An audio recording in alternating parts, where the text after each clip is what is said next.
Welcome to Down the Garden Path. I'm your host, Joanne Shaw, landscape designer and plant lover.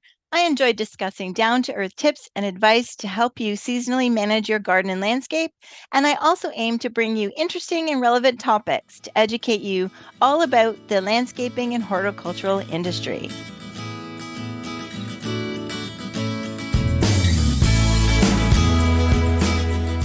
Hello there, it's Joanne Shaw, and thank you for joining me here on Down the Garden Path. I have a really interesting show for you today, and it's a solo show, which I haven't done in a while, but it's about boxwood. So, if you are wondering what is going wrong with your boxwoods or your neighborhood boxwoods, you're seeing people, maybe you don't have any and you're wondering what those yellow brownish bushes are in the yard or what's happened, maybe even in public spaces. If you haven't heard, then I can catch you up. Boxwoods are, we've had little things like boxwood blight and things like overwatering, pruning at the wrong time, the things that we've had for years that were, little things that we could recommend or address or maybe change your habits. But this one's a biggie, and it is called box tree moth, and it's totally affecting boxwood. It was first discovered in Ontario in 2018, and they tried really hard to keep it under control. Landscape Ontario and MAFRA, they really tried, but it's a moth and it flies, so it has.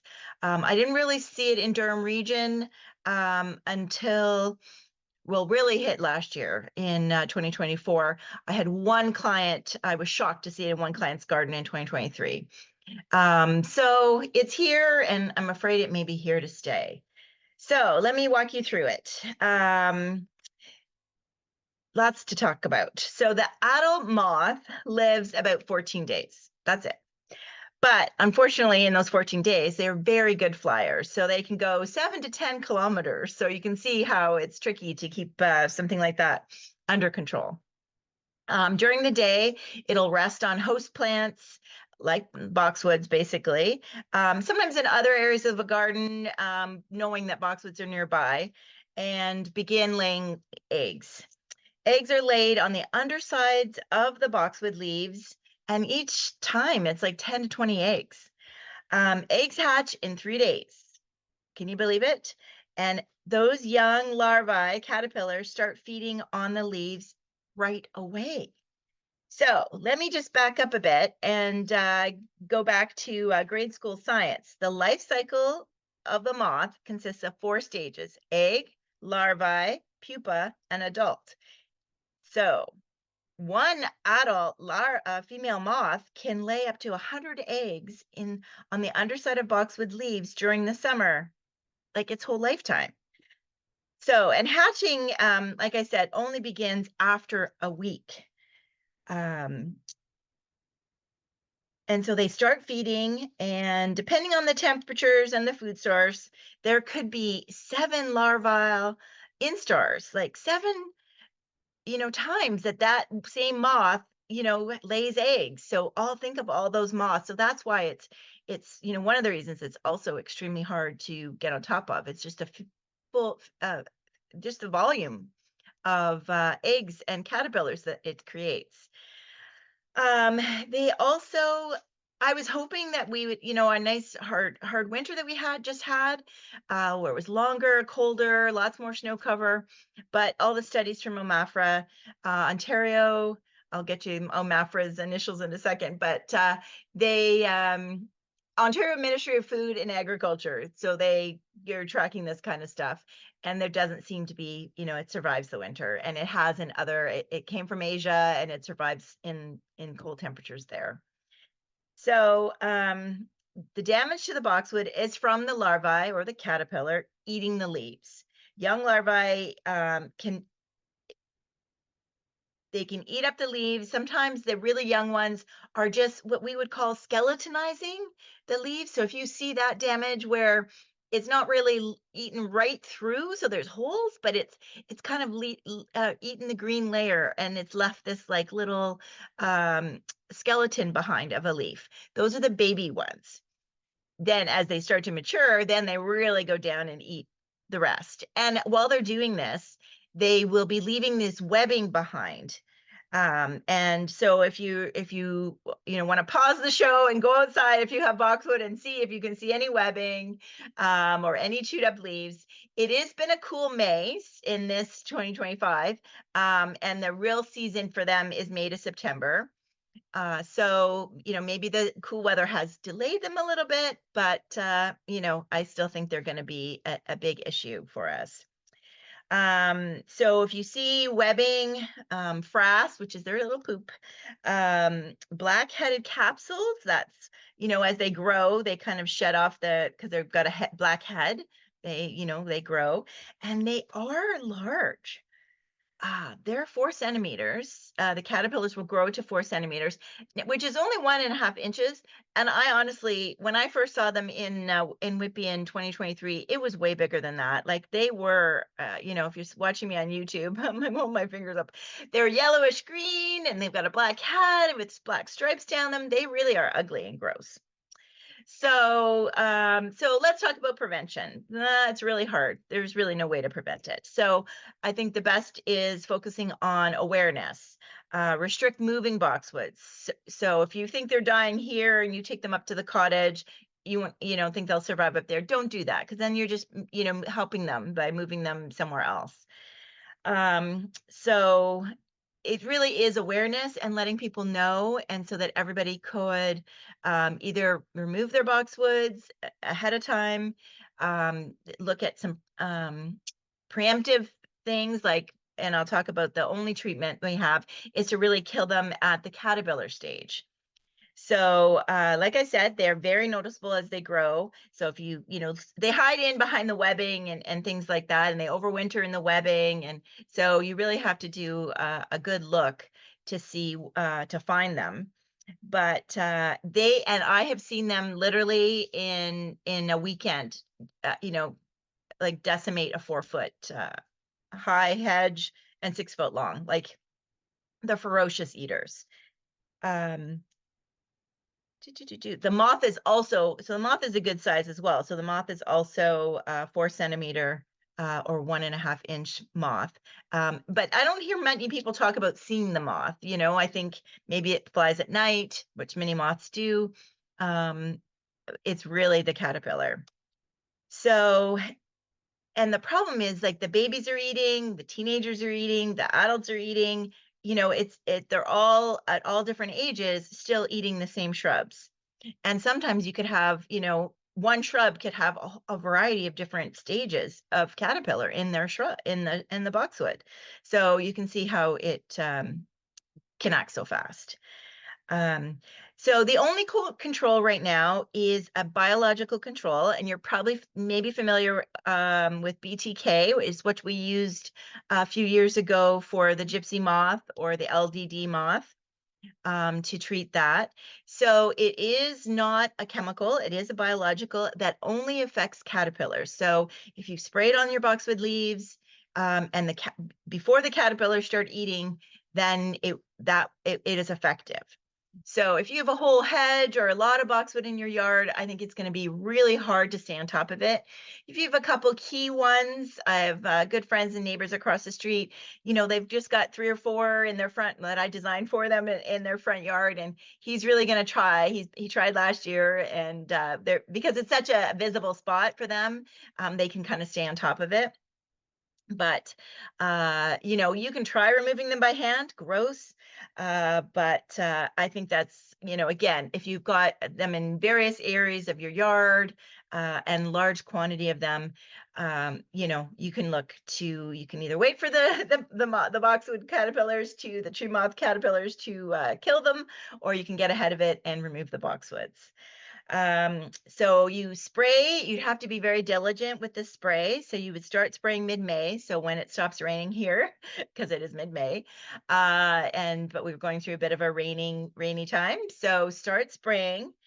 Make sure you get the undersides of the leaves. Make sure you really do a thorough. And then if it rains and washes that off, or the sprinkler hits it and washes it off, you may have to reapply. So you can buy them at your local garden centers. And they do sell it in like a concentrate that you would mix in, spray bottle and go ahead and spray it.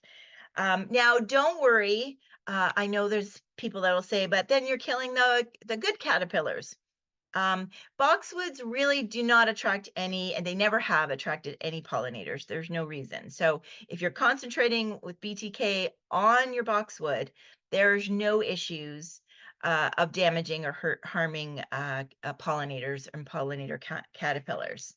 So that's really important to keep in mind.